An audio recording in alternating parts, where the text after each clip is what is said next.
మెదక్ జిల్లా నరసాపూర్ పట్టణంలో శీతలమాత నల్లపోచమ్మ 8వ వార్షికోత్సవం పురస్కరించుకుని నిన్నటి నుంచి అమ్మవారికి పంచద్రవ్యాలతో అభిషేకం, మహిళలు అమ్మవారికి సమర్పణ, పుష్పాలంకరణ, అమ్మవారి ఉత్సవ విగ్రహాన్ని ఊరేగింపు మరియు 2వ రోజు చండీ హోమం, గణపతి హోమం, గణపతి పూజ, చండీ హోమం.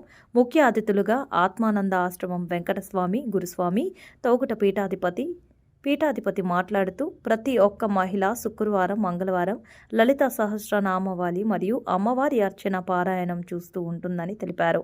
Madhavananda Swami, MLA Sunitha Laxma Reddy, Madan Reddy, municipal chairman Ashok Goud, గ్రామ పెద్దలు పాల్గొన్నారు. 2 రోజుల పాటు నిత్య అన్నదాన ప్రసాదన వితరణ ఉంటుందని మీడియాతో వారు తెలపడం జరిగింది.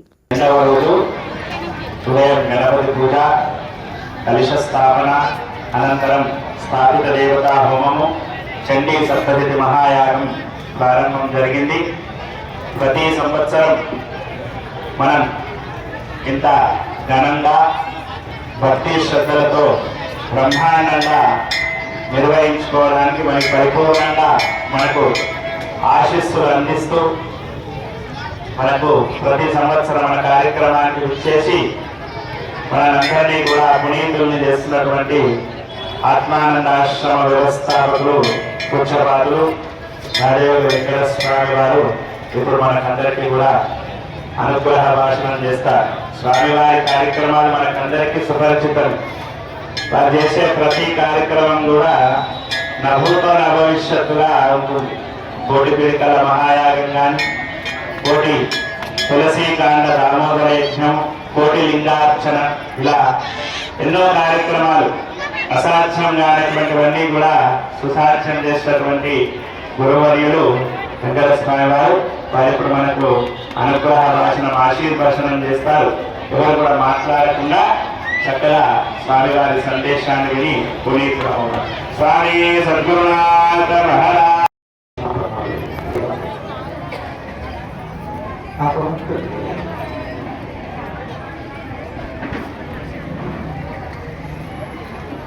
పవిత్ర స్వరూపంతో కూడుకున్నటువంటి ఒక మహాత్మూర్తి రామదేవత.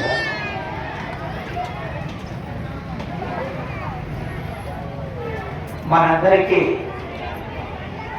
ఈనాడే కాకుండా ఏనాడు నుండో ఆ మహాత్మూర్తి ఆస్థానంలో ఉండి నరసాపూర్ గ్రామాన్నే కాకుండా తమ చుట్టూ ఉంటున్నటువంటి గ్రామాలన్నింటినీ కూడా రక్షింపబడినటువంటి ఒక మాతృమూర్తి. కాబట్టి మనమందరం కూడా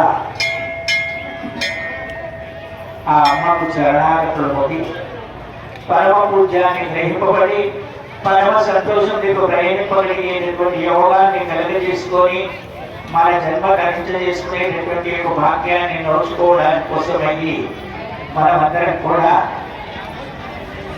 పవిత్రమైన మనసు నుంచి పరమ సంతోషము మనలో ఉన్నటువంటి ధర్మాన్ని ఆ మాతృమూర్తికి అర్పణ చేసి నమస్కరించుకునేటటువంటి భాగ్యాన్ని నోచుకుంటే ఆ అమ్మ ముగ్గురు మూర్తులను కనడమే కాకుండా మన తల్లిదండ్రులను అందరినీ కూడా కన్నటువంటి ఒక తల్లి. కాబట్టి ఆ తల్లి దయ మన అందరి పట్ల ఉండాలనేటటువంటి ధర్మం కోసమయ్యి మీ అందరూ కూడా సేవ చేస్తారని, మరి సేవలో పాత్రులైనటువంటి పునీతులు సేవ చేయకుండా కూడా మనసారా దగ్గర పెట్టుకునేటటువంటి మనసు కలిగినటువంటి ఒక పుణ్యవంతులైనటువంటి ధర్మమూర్తులు మీ అందరికీ కూడా ఆ మాతృదేవి కృప కావాలనేటటువంటి ధర్మం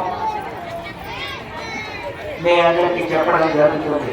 కానీ ఒక మనమేంటి కదా అంటే అమ్మ కృప ఎప్పటికి ఉంటుంది, కానీ మన మనస్సు ఎలా ఉంటుంది అనేటటువంటి సత్యాన్ని గ్రహించగలిగేటటువంటి సత్తు మన సొంతమై ఉంటుంది. కాబట్టి ఆ సొంతమైనటువంటి ధర్మాన్ని మనం అందరం ఉపయోగించుకొని ఆ ఆత్మమూర్తికి సేవ చేయాలనేటటువంటి ధర్మం మీ అందరిలో ఉండాలనేటటువంటి గుర్తింపే మేము ఈ గూఢాన్ని మీతో తెలుసుకోవడం జరుగుతుంది. ఆత్మబాంధవులైనటువంటి మాతృమూర్తులు ప్రతి శుక్రవారం రోజు, మంగళవారం, శుక్రవారము అందరూ వచ్చి అమ్మవారికి పూజ చేసి లలితా సహస్రనామాలు చేస్తారు, చదువుకుంటారని నేను అడుగుతున్నాను. కాబట్టి అమ్మలందరూ కూడా ఆ మనసు తీసుకొని వస్తారేమో అని అడుగుతున్నాను. ఎందుకంటే మనకు చాలా మందికి చదువు వస్తుంది, మన ఇళ్ళకి వెళ్ళి మనం కదులం. ఇంకా ఎక్కడికి వెళ్ళాము? అపవిత్రమైనటువంటి ధర్మం దగ్గరికి వెళ్ళడానికి ప్రయత్నం చేయడానికి, ఆ మాతృమూర్తి యొక్క కరుణ కటాక్షాన్ని పొందడానికి కోసం అయ్యి మనసు తీసుకొని వస్తారని మీ అందరిని అడుగుతారు. ఎందుకంటే ఇవాళ ఏదో ఉత్సాహం అవుతుంది, మేమందరం కనిపిస్తున్నాము స్వామిజీ అంటే అది ముఖ్యం కాదండి. ఈ ఉత్సాహం కోసం రావడం పెద్ద విషయం కాదండి. మన నుండి కూడగొట్టుకొని ధర్మమైనటువంటి ఒక విధిగా మనం నడుచుకునగలిగేటటువంటి యువ జ్ఞానాన్ని గురించి అయ్యి పవిత్రమైన మనసు తీసుకొని పరిపూర్ణమైన ఆత్మవిశ్వాసం ద్వారా అమ్మ దగ్గరికి వచ్చి ఇంత కుంకుమార్చన, లలితా సహస్రనామాలు, మరి ఇటువంటి అమ్మకు ఎల్లప్పుడూ చేసుకునేటటువంటి ధర్మము మాతృమూర్తులందరూ కూడా దయదలంచుతారు తల్లి దగ్గరికి. మీరందరూ కూడా తల్లులే కాబట్టి దయదలించి ఇక్కడికి రావడానికి ప్రయత్నం చేస్తే ప్రతి రోజు కాకుండా ఒక శుక్రవారం మంగళవారం అయితే మర్చిపోకుండా మనమందరం కూడా మన ఇంటి నుంచి పెట్టి వచ్చే ప్రయత్నం చేస్తారని అందరిని అడుగుతున్నా. ఒకసారి చేయలేబట్టి అమ్మలందరూ ఎప్పుడు వస్తారో ఒకసారి చేతులు లేవడం లేదు.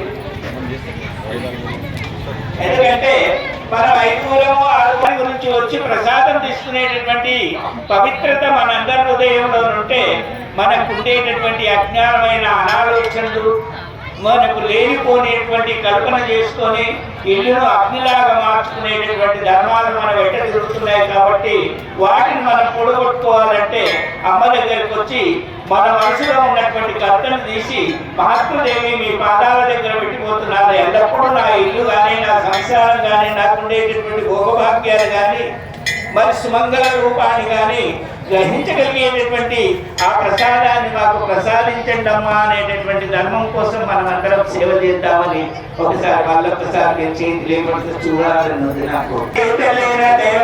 కాకపోతే వ్యర్థమైంది భాషణ అట్ల దయదలుస్తుంది. కాబట్టి మహాత్మూర్తులందరూ కూడా ఈ పవిత్రమైనటువంటి యొక్క ప్రసాదానికి మనం అందరం అర్హులం కావాలని మీ అందరిని అడుగుతున్నారు. దగ్గర వాకి పెట్టామో కూడా మనకు తెలియదు. సర్వము ఆ సర్వేశ్వరుడు మన జన్మతో ప్రసాదించినటువంటి ప్రసాదం ఇది.